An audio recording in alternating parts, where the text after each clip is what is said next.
遠吠え因果な重さ蛇の目の傘一つ You're fired. Chief, the planetarium party. Oh, right. You're unfired. I need you. Come here. What's going on, everyone? Jeremy here from the Quartering. I hope you're having a wonderful Wednesday. If you're watching this on Wednesday anyway. And let you know I'll be live streaming tonight around 7 p.m., 6:30, 7 o'clock Central. Would love to see you there. Variety of topics, and maybe we'll play some games. Or I'll be streaming right here on YouTube. Now, we've been covering the bonanza, the ratings bonanza that has been the ever-shifting meta on Twitch, whether it was the tub streams or the ever-famous ear-licking streams. Things are starting to get too spicy for the pepper, to borrow a phrase from American Dad. Some of the old heads in the community are having enough of what can only be described as banned marketing. What do I mean by that? Well, essentially, the meta for, quite frankly, in this particular case, female streamers, is to make content that is not inherently spicy, and then pretend like, what? You mean having a camera aimed directly at my rear while I lick a plastic ear and write names on my body is content that's too spicy? I am just shocked and appalled. That's the meta in short. That's what it was at the tub stream. It started out, oh yeah, they figured out that wearing a bikini meant more viewers. So then what did engineering young women do? They put hot tubs in their living rooms and then found that as the loophole. Then when that wasn't enough, then they would jump on trampolines for money and do all sorts of other stuff. And on and on and on it went. What it really is, though, and how it's been used expertly by some of the old heads like Allinty and now Amouranth and IndieFoxx, is every time you get banned, you get 100 articles written about you. And when that happens, you get tons of new followers. Essentially, it has been my belief with people like Allinty and stuff that these little wardrobe malfunctions or things, these are well planned. These are marketing efforts. It's genius, really. Again, don't hate the player, hate the game. I mean, the game is get banned, get a 2-day paid vacation, and then come right back to the platform. Except now you have another 100,000 followers. That's how it works. That's how it's been working for the past several years. And now some of the old heads like Allinty are getting sick and tired of it. You can see this article via Deserto.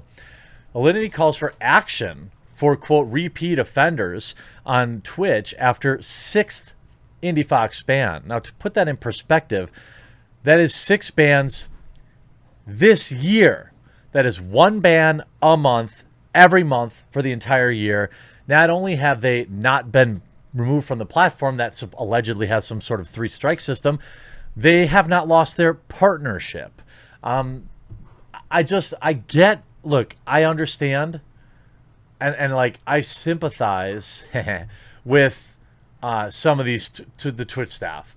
I really do. I guarantee you there are plenty at Twitch that would want nothing more to enforce rules evenly on these streamers. But the problem is Twitch pretends that it's uber woke, and it knows that if it bans female streamers for the crime of just being beautiful, which is how it will be spun, that will fly in the face of their virtue signaling, even though any reasonable person, anybody who isn't in complete denial, can see that, look, there's having a legitimate accident, which could happen.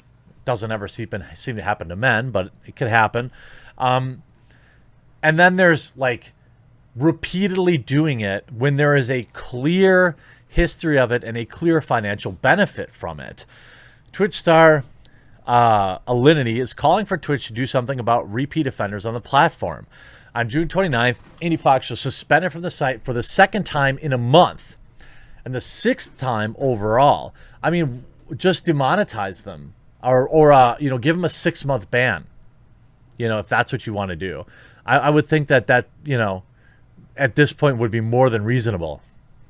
So far, IndieFoxx hasn't commented on the ban, but she has posted Instagram and other social media sites since, seemingly suggesting that she doesn't want to talk about it yet. Maybe it's permanent. Maybe it's like a month or two. Remember that the pipeline, though, for people like this, providers of this type of content, really isn't about providing high-quality Twitch content. It's about offloading young, thirsty men from Twitch to their OnlyFans, where they make significantly more money, being average purveyors of that type of content. As such, it's unclear what she did to earn her 6th ban and how long it will last, but it hasn't stopped streamers such as Allinty to call for Twitch to treat everyone fairly. Quote, so Twitch going to do something about repeat offenders, or is it fair game for everyone to start stretching the toss as thin as they can? I've been benefited by this blurred line before. I then thought it was messed up, and I still do. We need consistency and equal treatment. What's the point of the TOS then? And you see a lot of posts in here from fellow females saying, I got 7 days on my second offense for FX makeup. I don't know if it's Fox makeup or special effects makeup. Appealed with proof, and them stating that it was a prop, and it got rejected. Indie and Amouranth were on their 5th and 6th offense, and they both got 2 days each. I mean, again, Allinty is trying to be, I don't know, is she like secretly based now? I don't really know, but she's arguing that, that's the point. And yes, the cat tossing thing and all the silly things that she did a long time ago, eventually you have to kind of get past that stuff. You can't keep burying people over and over and over again. Allinty, who herself has been accused of having favoritism by Twitch in the past, disputed claims that everyone would be hosed if Twitch was consistent with how it dishes out bans. That's not the point, she said in response to another streamer who felt she benefited from Twitch's laissez-faire approach to her content. Despite if it benefits me or not, I want fair treatment for everyone. This isn't the first time Allinty is called out for harsher punishments for frequent rule breakers. After IndieFoxx and Amouranth were banned earlier in June, she stressed that this type of content would not stop until longer bans were implemented. I think that, the length of the ban, if it was, if the first one was, like on YouTube, there's an escalating, like your first is a warning. Then it goes to 7 days, and then it goes, 2 weeks, and then a month. For me, a week off would be brutal. A month off, insurmountable, seemingly. For them, for streaming, they get to collect their money anyway. I just don't know if that even matters. And then, of course, coming to, posing the other side, Amouranth claiming XQC criticized the tub meta only to distract from his tub controversy. You see Caitlin saying, the reason XQC likes ripping on tubs was because it took away attention from the Gamba stuff. I took one for the team, glass houses and such.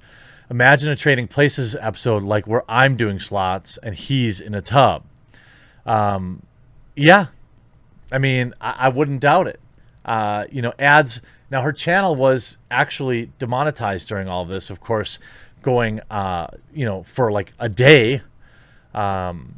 Imagine trading whenever a viewer suggested now Gamba in the tub would be the new secret meta. Now, of course, XQC has announced that he's done with these type of streams only after immense pressure and, in my opinion, rethinking it and figuring out that maybe, just maybe, he was breaking the law. Now, he claimed it was because he saw how many people were using his code, but that seems ridiculous. That'd be like me taking a sponsor and then saying like, oh man, so too many people use the sponsor that paid me to advertise them. All that tells me is that X knew it was bad from Jump Street. He knew it was bad. Otherwise, why would he feel bad that he was successful in marketing it? It's one of these crazy upside down worlds where, right now, nobody knows just how long the ban is. But what we do know is you see somebody who repeatedly gets banned and just is either in chatting or tubs or ASMR, look what happens. Although it looks like somebody botted because they gained 1 million followers overnight. Probably lost 1 million followers since. But even before that, you're talking about somebody that's, had 900,000 followers July 17th, 30,000 more followers the next day, 400,000 followers the day after that. Additional, by the way, additional. That's, I just don't know how you can't apply any level of nuance here. You can't look at this streamer and say, oh, it's pretty obvious that they're gaming the system for free publicity. And then you let them take advantage of you like that. Come on, Twitch. For a fact that they're gaming the system for free advertising and more money, and you just keep letting them do it. I don't know that I would institute, I don't know that I could back a permanent ban at this point because the rules aren't in place. But what I would back is immediately putting rules in place. And I know, it'd probably be difficult to backdate it. I think that would be unfair. But you need to have rules in place. And the longer you wait, the more people are going to push the envelope. Or maybe, just maybe, like we all pretty much already know, Twitch doesn't care because money. I hope you enjoyed this video. We'll talk to you again real soon.